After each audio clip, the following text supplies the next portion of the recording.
And the obvious evidence against it just seems overwhelming. So just take the most obvious phenomena. For example, take a newborn infant. The infant is plunged into what William James famously called blooming, buzzing confusion, just a lot of things going on. How does the infant figure out that some parts of that are language relevant? That's a non-trivial question. Nobody knows the answer to it. But somehow every infant does it reflexively. And we even know now that it's in part at least done prenatally. But something is going on in the infant's head that's taking out of this massive confusion various things and say, okay, you're language related, you're not. It's not the auditory system. For one thing, it's now well known that sign works the same way. That wasn't known at the time, but now it's just another language. Happens to use a different modality. Even touch works. There's striking evidence about that. It's also another reason why it can't be the auditory system is that there is very recent work which indicates that chimpanzees, at least, maybe other primates, have approximately the same auditory system. Interestingly, it's even tuned to the same phonetic distinctions that are used in human languages. But when a chimpanzee is faced with a blooming, buzzing confusion, it doesn't take anything out of it. So some kind of internal computation has got to be going on from the very first instant. It's reflexive, of course, and then a process of acquisition proceeds with virtually no evidence, often no evidence, that goes from meaning of words up to the structures, interpretation of sentences, and the means, the proper ways of using them. All of this, incidentally, and it's all apparently more or less reflexive. Doesn't matter. I mean, within a very wide range, it doesn't matter how the infant, the child, is raised. It's like a sponge. It just comes, like growing legs and arms. And all of this apparently is dissociated from other cognitive capacities. So there's dissociations all across the board. This just seems to be one cognitive capacity which develops the way, say, vision develops.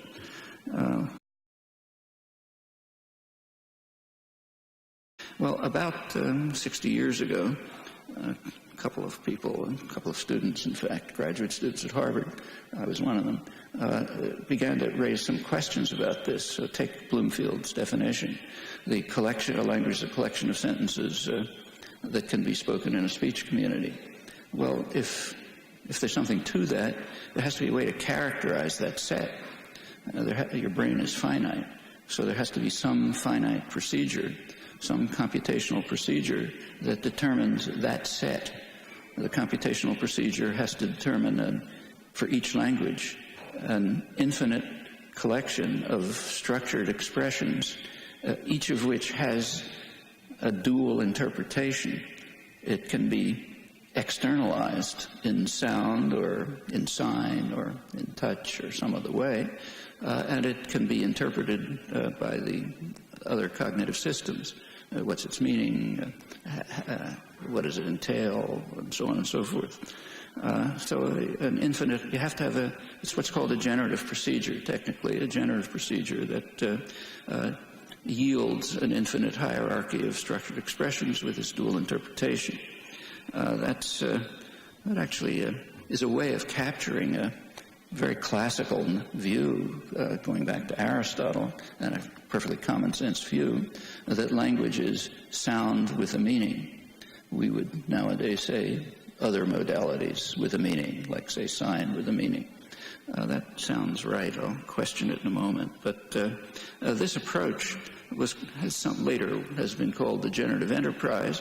It took for granted that language does exist, and furthermore that it's a biological object. It's in your mind somehow. This is sometimes, to make that clear, the notion is called I language, internal language. It's a concept of language that's internal to your mind.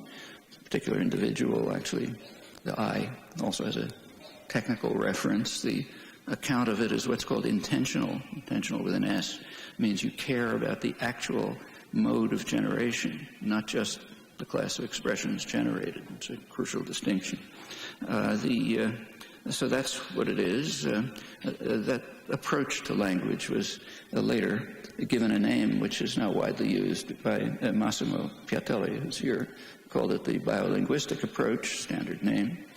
Takes language to be a biological component of the mind, like others. In fact, like other systems of the body, say the digestive system or the immune system, the visual system, and so on. This approach to the mind and the body is called modular in biology. That is, it treats a complex organism as a collection of components, sort of organs, roughly speaking, each of which has some kind of internal integrity. It can be studied, its nature can be studied, and it interacts with other subcomponents in the life of the organism. Doesn't mean that you can kind of cut it out, like you can't cut the immune system out of the body. But it is a system, it's a module which has its own properties, interacts with others. The same incidentally with language. I mean, nobody seriously expects that you're going to find a piece of the brain which you can cut out, and that's language.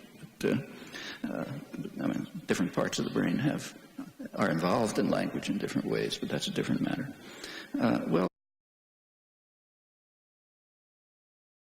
Another aspect of it that's curious is that if you look at this huge literature, it turns out they're not studying evolution of language at all, with very rare exceptions. They're studying the evolution of communication. That's a different topic. Communication isn't language. Now, there's a kind of a dogma that the phrase is the function of language is communication, whatever that means. Biological systems don't have any particular function. They do lots of things. But that's a dogma. So therefore, people study the evolution of communication or think there's, at least speculate about it. They speculate about the evolution of communication. And then there's a title that says evolution of language or evolution of grammar or something like that. Well, if you study it, you can study evolution of communication, of course, but maybe you can't, at least you can speculate about it. But it's kind of misleading because in the case of communication, there are analogs. In fact, every organism we know of, down to bacteria, has some kind of communication system. So you can mislead yourself into believing that, human communication just must be kind of more of the same.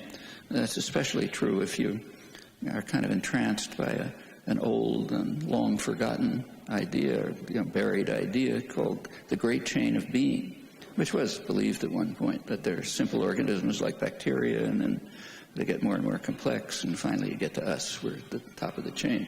But in fact, chimpanzees have evolved as long as we have, so have bees, so have dolphins. There's no chain. There's just lots of different organisms. And in fact, when you take a look at this literature, you notice something else that's curious. There's never any characterization of language. Now, if you're studying the evolution of the eye, which does have a rich and significant literature, it's never done by people who don't tell you what an eye is. You have to know what an eye is if you want to, at least have to know something about it if you're studying its evolution. But if you take a look, and you can't study the evolution beyond what you know about the eye, plainly. But if you take a look at the literature on evolution of language, the title of the article is Without Social Context, with a question mark, meaning how can anybody study language without looking at the social context of use? And of course, study of the mechanisms of language ignores the social context of use. I mean, you can go on to study how, once you have the mechanisms, they are used in a social context, but that's different. If you're studying communication, that makes sense. So in fact, a study of communication without social context would be almost meaningless. So of course, social context is a crucial element of the study of communication. On the other hand, it's not an element of the study of the mechanisms that are used by the organism in vision or planning or anything else. Well, do we actually know anything about evolution of language? Actually, there's some facts about it that we know, not much, but they are suggestive. So one thing that we know with high confidence is that for roughly 50,000 years, there has been no evolution of the language faculty. And the reason we can be pretty confident about that is that it appears that our ancestors left Africa roughly 50,000 years ago. And if you look at all humans in the world, they seem to have the identical capacity. Now, there are individual differences, but there's no known group differences.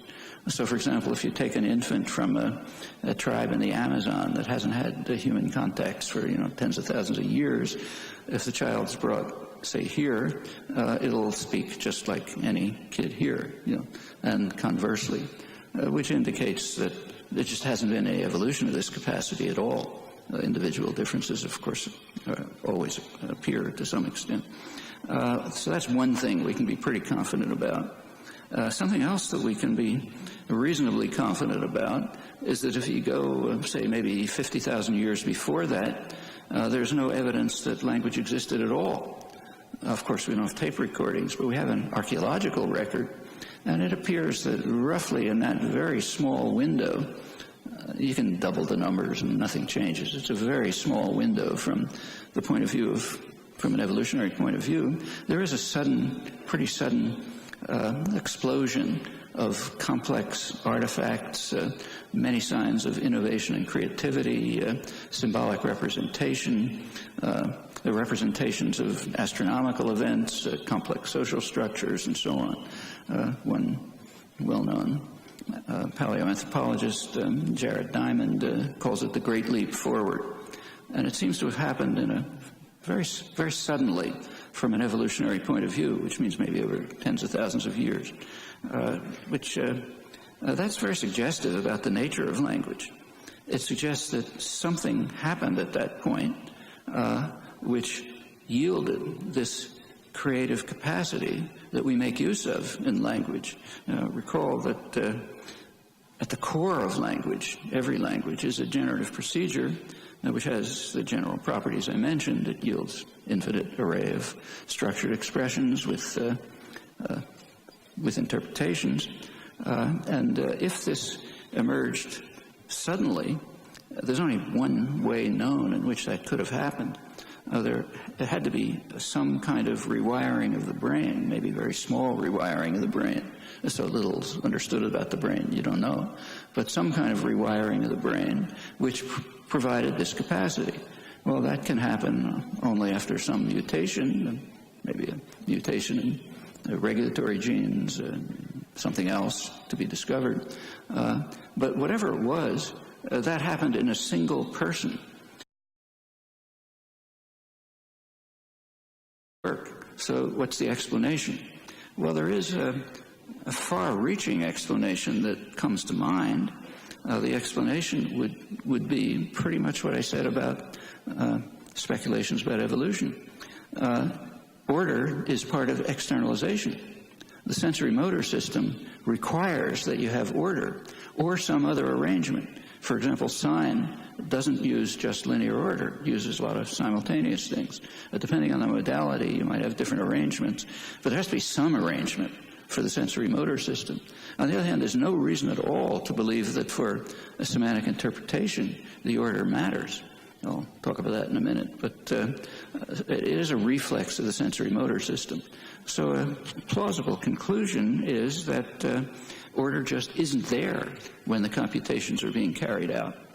So therefore, there's no choice of using order because it's not available to the computational system. And that strongly suggests that the Aristotelian maxim that I mentioned, language is sound with a meaning, ought to be revised. It should be language's meaning with some kind of externalization, which is a very different conception. It means that language is essentially a thought system. Then on the side, there's some ways of externalizing it, one or another. That looks like the correct answer. Well, let's quickly turn to the how questions, language acquisition. I won't go into it in detail, but clearly that can take place to the extent that you have some answer to the what questions. If you know what you're aiming at, you can ask the question how it's acquired, otherwise not. Then come the why questions, the hard ones. Why would language have these properties rather than some other properties? And the best answer would be pretty much what I speculated about. Some sudden, very slight event yielded merge in its optimal form, the form that's least complex, and the rest follows from natural law. So, kind of things I've talked about. Well, we're very far from reaching that goal, but it looks a lot more plausible than it did not many years ago. And it is the goal that is the natural kind of point to which the study of the topic ought to strive. So how does evolution affect the externalization process in the last 50,000 years?